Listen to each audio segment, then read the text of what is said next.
The first one I can take us to, which is about 5 minutes in, and they kind of start talking about what I alluded to earlier, which Mhm. is how we should be responding as a left to the neoliberalism of the Democratic Party. And I think that Chris Hedges' answer is maybe not what you would expect, but I think it's very on point.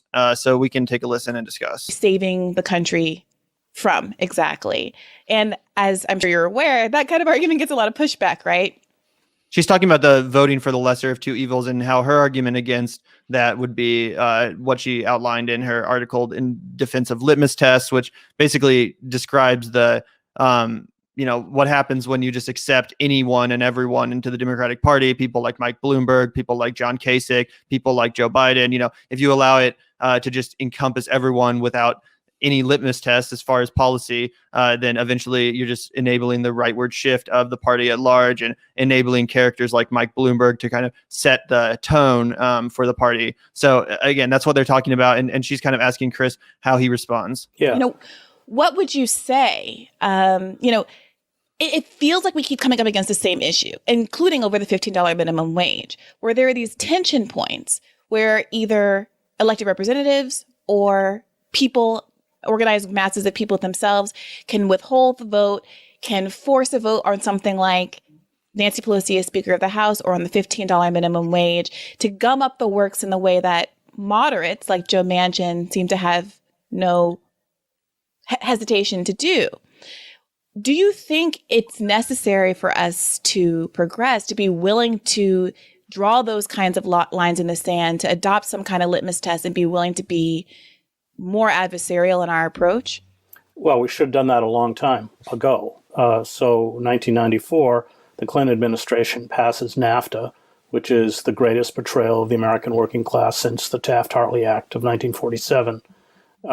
And we should have walked out on the Democratic Party then. What Clinton and Tony Coelho and others did is transform the Democratic Party into the Republican Party. Obama picked Biden as his vice president because he votes Republican. He in essence, is a Republican. His long years in Congress have illustrated that. I mean, even to the point where he was anti-busing and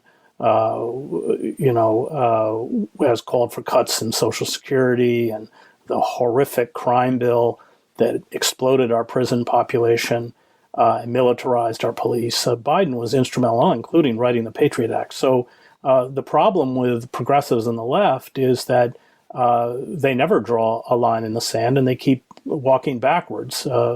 And each administration gets worse. I mean, what Clinton did is transform the Democratic Party into the Republican Party, the party of law and order, the party of aggressive foreign policy and wars, the party of austerity. It was Clinton that destroyed our welfare system. It's Clinton that deregulated the FCC and allowed a half dozen corporations to seize control of the airwaves.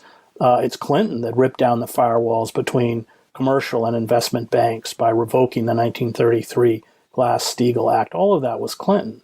Obama's assault on civil liberties, of course, continuing the Clinton policies. I mean, there's complete continuity on almost every issue between Bush and Obama. With this exception, Obama's assault on civil liberties were worse than those under Bush. His misuse of the And I think this is just such a great point, too, because when it comes to Clinton and Obama, these are figures that even those on the left, even sometimes figures that we really admire, like Thomas Frank, for example, I'll hear him defend Obama sometimes. And I think there's just this refusal to grapple with the fact that, just like how Reagan was bad, so was Clinton. And just like how Bush was bad, so was Obama. Frank, he did make the point that everything that Reagan tried to get done, Clinton did get done. No, not with the Clinton part. Obviously, yeah. Thomas Frank is vicious and has been one of the most clear-minded and articulate people when it comes to kind of deconstructing the mythology that was the Clinton years, for sure. But when it comes to Obama, that's more what I was referring to, where I have seen even people like Frank defend Obama, where I think Chris Hedges is just so ahead of his time in the sense that he has no emotional connection to the Obama years. He sees it as it was. Again, here he says that Obama basically was completely in sync with the policy of Bush, at least when it came to surveillance and cracking down on whistleblowers. And in some instances, he even accelerated those Took us policies. from 2 wars to like 7.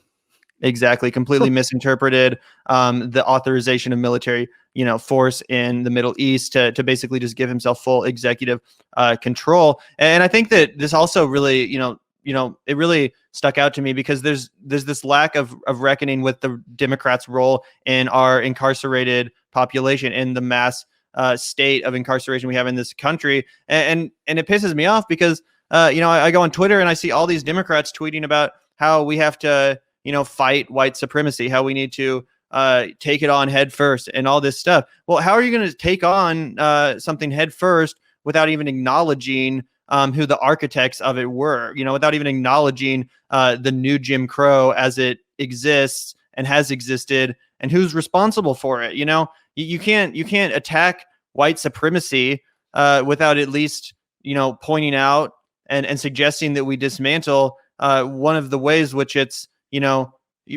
truly manifested itself in this country legislatively, which is the crime bill, which is our police state. And as Chris Hedges just, said, it was Bill Clinton and Joe Biden that did that. Not that Republicans are good on this issue at all, but to exclude Democrats, to exclude, Clinton and Biden as people that are responsible for where we are in this country, it's insanity and it's dishonest.